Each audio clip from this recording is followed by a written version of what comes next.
Hey YouTube, Alex here, and in today's video I want to discuss this topic. A lot of people are of the understanding that the United States is a wealthy country, and I generally agree with that, but I'd also assert that even though the GDP number keeps going up due to money printing, the country is not as wealthy as it used to be.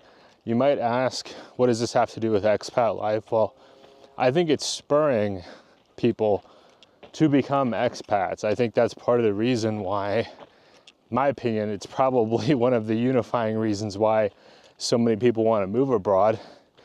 I don't think it's the only reason, but if you ask me, what do most American expats have in common in 2025? I would say that many of us are economic refugees.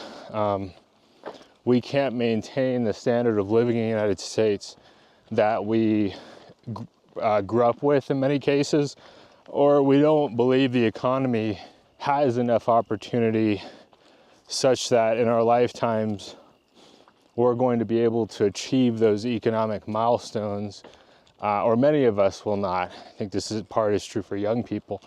So let's go ahead and get into it. This video is not meant to offend people. It's just my observations. If you disagree, let me know what you think down below. So the first reason is that you hear a lot of people going child-free or getting pets instead of having kids. And there are plenty of reasons to go child-free or to not have kids. I know some people, unfortunately, it's due to biological reasons. It's not an economic thing. For some people out there, they don't really have one of these alternative reasons, like, unfortunately due to biology they can't, or they have other personal reasons. It comes down to economics. I think you see this a lot on Reddit, for example, when people talk about how expensive it is to have kids. And so I think an alternative some people are finding is, well, I still want the action of taking care of a living being, so I'll get dogs or cats. That will be my kids. You hear about like pet parents or parents, that kind of thing. And I think that some of that is a result of the economic problems in the United States. You go back, and I'm going to use this example throughout this video. You go back to like a historic time, it would be very atypical for people to not have children or to have pets as a substitute. But I think what's changed is that kids, but even pets, can be economic liabilities. And I think pets are less of an economic liability than children. But I remember growing up hearing, you're fed and clothed, people claiming that's a sign of good parenting, that they buy clothes, they shelter and feed their kids. Those are required by law. If you are in custody of a child, you're legally required to provide certain things or you can be penalized. I remember when I used to live in Colorado, I used to go thrifting a lot. There was a couple that lived in an RV near one of the thrift stores. One thing led to another. The woman got pregnant, had the baby, and then several months in, a friend of mine who's acquainted with this couple mentioned, they had their kid taken. I was like, why? What happened? They're not really allowed to do that. Like, what do you mean they're not allowed to do that?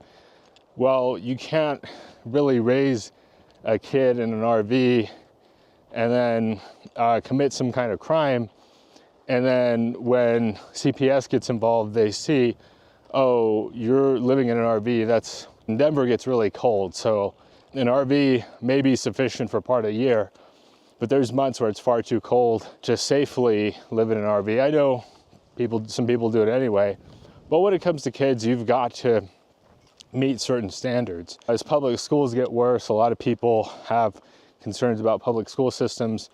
Then private schools have to raise tuition, right? You get more demand, you got to charge more money to offset the risk of overcrowding. So I think as kids and raising kids becomes more and more expensive, more people will opt out of them. And you might ask, well, where does becoming an expat come into play here? Well, there are people that have found, hey, look, it's much cheaper to raise a kid in Southeast Asia. So that opens up the doors for still engaging in parenting, but oh, you know what? We get plenty of support from my significant other's family. We're not having to pay I've heard of people paying like $500 a week for daycare. I'm sure it varies by city and by number of kids, neighborhood, that kind of thing. But, having extended family to step in and help out, that's going to reduce the cost. They probably have cheaper private schools. Clothes and food are going to be cheaper. It's just all around cheaper to raise a kid overseas. So some people, when faced with not having kids or having kids in a lower cost of living country, they're going to opt for the latter. They're going to say, you know what, I can't do it here, but I can do it over there. In regards to pets, pets can be very endearing and they can be very sweet, loving. I'm not a pet hater. But when I think about passing on genetic material, when I think about continuing a legacy, I don't have kids and I don't have pets, so let me get that out of the way. I just don't think that pets are the same thing. Pets can be wonderful. I'm not discounting their value. But when it comes to the continuation of society, not really sure that we could call them the same. The next point is that I personally feel that the value of human capital is not what it used to be. For me, I'm pretty overweight right now. I need to lose weight. I am not as valuable in certain types of jobs as I would be if I were in better condition. If you were to want to hire me for, say, a firefighter job, certain law enforcement positions, I simply am not capable of the output of an in shape or fit person. And this is just kind of the start, but I'm not the only person that struggles with this. I think there's a lot of people struggling with their weight. Some people still have their COVID gains. This weight I primarily gained after I came back from overseas and went from walking like 10, 15,000 steps a day to none. Just is what it is. I'm actually working on losing it. It's going to be time consuming. It's going to be slower for me to lose it than it took for me to gain it. But when I think about human capital, in the United States, I think that we battle between excellence and equality. I guess I'm seeing this specifically with my home state, where a lot of people are moving in from states where they invest more in their people. They have higher taxes, and so they spend more money on education. They spend more money on libraries and nonprofits and social clubs. And these people who have had this investment from living in wealthier states, California, New York, Massachusetts, they're in many cases dramatically outcompeting the people in my home state. They're often coming with a better education, a larger bank account. They're already plugged into these industries, so if the office moves to my home state, they're transferring with the office, so they've had these built-in connections prior to arrival, and they're just all around what you might call better capitalized. Conversely, people in those states tend to have fewer kids, so there's often this, you look at the movie Idiocracy, where it's largely like really not so bright people having lots of kids. And I think this is true to some extent in the United States. And I'm not one for eugenics. I'm not anti people with less, having kids. But when it comes to human capital, I think it's a fair point that we need to have certain standards for education, for exercise, for many different areas of life, intelligence, being able to produce things. And I think that when you take a look around, it's just not what it used to be. I think it's underinvestment. I think it's inequality. I think there's a lot of things that go into that. But you hear it from the older generations a lot. Oh, these young people this and these young people that. And there was a time when I took offense to that. To some extent, I think it could be out of touch. But I also think, man, maybe there might be some insight into that. And so I did more research and I realized, oh yeah, like when everybody goes to college, it's not as valuable and the standards have to lower because the colleges want the money. So if you're not going to an Ivy League or you're not going to like a state school with a history of quality education, the United States is as competitive as it gets. You need every single advantage working for you if you want to be successful in the United States or hit maximum capability. And if you don't, somebody who got that right, got that part of their life right, is going to pass you. I think about specifically, there was the example that came to mind, it just slipped my mind, but oh yeah, so a relative of mine, when they were going to high school, this was during the George Bush era, as they had No Child Left Behind, and his school told him and his mom, just come to school and we'll pass you. He was sleeping the entire day, he was skipping a lot of school, he was just not attending class, and they just told him, look, if you just come to class, we'll graduate, you just show up. You don't have to do anything, just show up. Well, showing up at school is just a start. Okay, of course, back then especially, you had to be there if you're in the public school system, but you actually have to pay attention, you have to take notes, you have to be learning, you have to be tested. It's like if I walk around the library, am I going to learn anything? No, I have to actually sit down, pick out some books. I have to pick out some books, sit down, open them up, go through them, maybe do some exercises on that material. And so that's another example where he was let down by the system, he was let down by the leadership in his family. But that's like across a lot of the southern states, there's just not the same appreciation for education, in my opinion. But that's a whole other debate. But I think that directly translates to human capital being less valuable. When people are not getting a quality education, I just don't think they can perform as well as some other places that are more competitive. Korea, China, Japan, Singapore are examples of countries with very competitive education systems. People invest a lot into education. They take it really seriously. Where I was taught by some people in my community growing up, oh, the teachers are losers. People become teachers because they're not qualified to do something more important and better paying. That's going to vary by state. California, they get paid a lot more than my home state. This next point, it's going to be hypocritical of me, but I think people don't dress as well as they used to. I think another sign America is getting poorer is that people dress poorly compared to how they did in the past. You can tell I don't really dress that great. I wear sweatpants and sweatshirts when I'm not at work. I think it's a sign the country is getting poorer. I mean, if you look at like old films and you read old books, people talk about dressing properly, and it wasn't just a rich people thing. I know rich people could afford better quality clothing than the working poor, but I remember seeing what you might call like period pieces based in places like New York or Chicago, turn of the century vibe, and you see even like kids selling newspapers would be dressed up pretty decent. I've seen like pictures of San Francisco, for example, Market Street, not what Market Street is today, but what Market Street used to be 100 years ago, and people have got really nice clothes on. And I was watching a video from Analyzing Finance with Nick, and he mentioned people used to spend upwards of 10% of their annual income on their wardrobe. Nowadays, it's more like 2 or 3%. Do I think people should go back to that?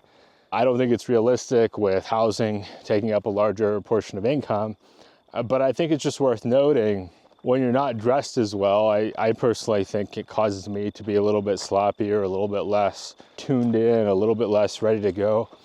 Where when I dress up, I wear nicer clothes, I feel more confident, I feel more like I'm ready to take on the challenges of the day. I feel, better all around. Now I think a lot of people wear athleisure. A lot of, like, you go out, you see it's people at Walmart, they got the sweatpants on, they got the sweatshirt on, they're not really dressed up like they're going anywhere. I think that's another reason people quit going to church. It's like, look, if I'm worried about paying for my rent and I'm worried about putting food on the table, why am I going to keep a church wardrobe? All the expenses associated with going to church. I've got to tithe. I've got to potentially go out to a nice restaurant afterwards. These are things that some people, more than some people, are cutting out because they feel that they are too costly. And I think a lot of people are getting more into investing and thinking, wow, I could go spend all this money on dressing up or looking nice, or I could put it away in my 401k, my Roth IRA, an investment account or portfolio where it'll work for me, because, nobody really cares. If one person dresses like an athleisure, oh, it's a travesty if half the people you see in public are wearing athleisure. I think you can no longer really jump on those people as abnormal. I think it just becomes par for the course. Not judging anybody. As you can tell, I wear this way, I dress this way. Not judging anybody, as you can tell, I dress this way, but it's certainly worth consideration. The fourth reason is stuff just looks kind of run down when you're driving around. I think like buildings just don't look as nice as what they used to. I think there's some exceptions, some particularly affluent areas where lawns are well kept, but I notice in a lot of places stuff just looks kind of tired. Compared especially to places I've been recently in Vietnam or like Seoul, Korea. It just, I don't know exactly what it is. I think some of it's maintenance costs, but I think as these buildings get more expensive to maintain, I think as lawns get more expensive to maintain, people are going to opt for cheaper solutions to deal with these things. I've noticed, just even in my old neighborhood where my grandma used to put all her free time into the lawn, they put up like a greenhouse and an RV pad, and you never would have seen in that neighborhood. Another thing you see in that neighborhood is used to be that people would handle their yard work themselves. For better or for worse, this isn't a judgment, but you see lots and lots of Hispanic people doing a lot of this type of work. And so I think for those who want it done, they're opting for more people that are willing to work for a more modest wage versus in the past where people, oh no, I'm not going to trust somebody else with my lawn. I remember one of my friend's dads growing up, we would make fun of him because of how into his lawn he was. He always had I think it was the Kentucky tall fescue long cut, 2-inch long cut, very, very specific about his lawn. And I think now, 15 odd years later, if you go back to that neighborhood, very few people are doing their own yard work. Those who could not afford to pay somebody else to do it, I think they're going to opt for like cheaper setups. Maybe they put more rocks, maybe they put in like fake grass. But this is another example where I think the country is getting poorer, is that you also have a lot more renters now. And I think if you're a renter, you don't really have the pride of ownership. I certainly don't. I don't disrespect rental properties I live at. I treat them with respect and care. If for nothing else, I want to get that deposit back. But am I going to go above and beyond to paint everything, to do roof repairs, No. And so I think that's another factor where people don't seem to have that same pride in their neighborhoods and where they live. Speaking of that, one of the things I noticed in the neighborhood I grew up in is you see this proliferation of German Shepherds and I think even some pit bulls. And, when I think about those situations, I'm thinking maybe they can't own a fire because they're a felon, they've committed some serious crime. They're not permitted to have that solution, so they go for what they perceive to be an easier solution than Second Amendment. I'm not pro or anti-Second Amendment, it's just an observation. I see a lot of dogs out here, and just in general, compared to what you used to see. You go to any park, you're seeing people. I see people with their dogs off leash just about every day. Their dogs come up, they're wanting to jump on you, lick on you. People, they don't want to invest the money, or they don't have the money to get proper training, right? They don't want to train their dogs to be respectful of other people's boundaries. They may work long hours or odd hours, or they can't be consistent about the training. But this is another example of the country getting poorer. I think too, you see this where people, I don't know if it's a lack of education, they don't understand the liability. I say this because my grandparents had some guard dogs at one point, and they attacked some kids in the neighborhood, and they got sued, and their homeowner's insurance went through the roof, and that was very costly. Where today, I don't know, some of these people are so in love with these potentially dangerous dog breeds that they would probably thank you if your dog bit them. Oh, I just love dogs so much. I love them more than I love having all my fingers. They're just so precious.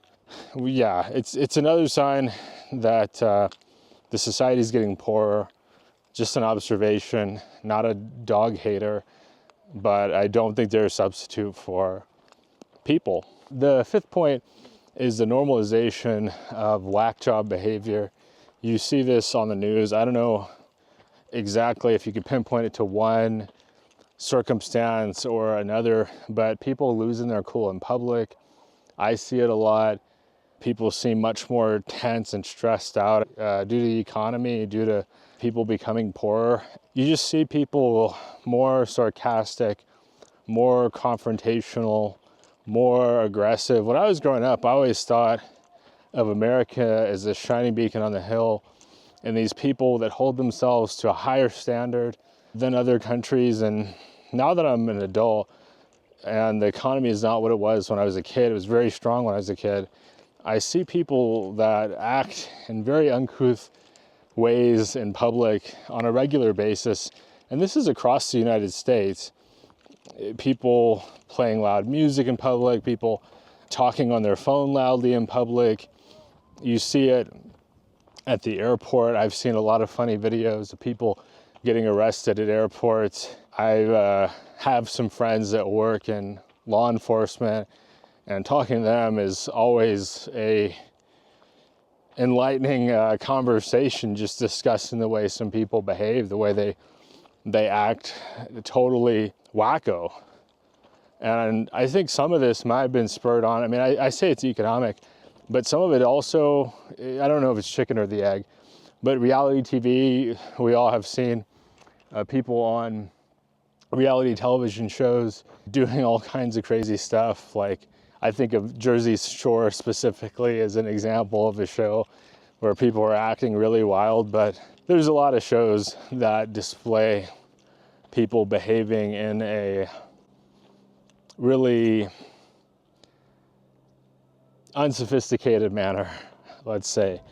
And so, yeah, I think the country is becoming poor. I think it's evident in all these reasons. If you're a subscriber, you've probably seen examples or could think of examples of people who act in ways in public that they wouldn't have in the past. And some might say, well, it's just because we have more cameras now. But I think there's more to it than that. People just don't have that same feeling of optimism. And two, I think if you're somebody that is incapable of working and you're not working, you're not worried about losing a job, well, who cares how you act in public? Most of the people I hang around have jobs or are employed. They don't want to get on video using slurs against other people, being aggressive. They don't want to go to jail. They don't want to do anything that could jeopardize them earning their paycheck and going home safely. I think there's more and more people that feel like they've been cut out of that kind of lifestyle or can't participate in that kind of lifestyle, and they don't have as much to lose. I think that's part of the economy, is poor economy, is people just don't feel like they have as much to lose. You hear about a lot of people not wanting to work, and it's like, well, if I'm not able to get ahead by working, why basically participate in society? So I think that's where the social contract is broken. But let me know what you think down below. This video has gone on pretty long. Maybe you totally disagree. That's okay. For those who are not yet subscribed, please subscribe. That helps us to grow the channel and helps you to see more videos. Give us a thumbs up. Please comment down below. Do you agree that America is getting poorer? Do you disagree? Do you think that America is wealthier than ever? And it's not really realistic to note these points. It's always interesting to see what people come up with. Thanks so much, guys. Bye-bye.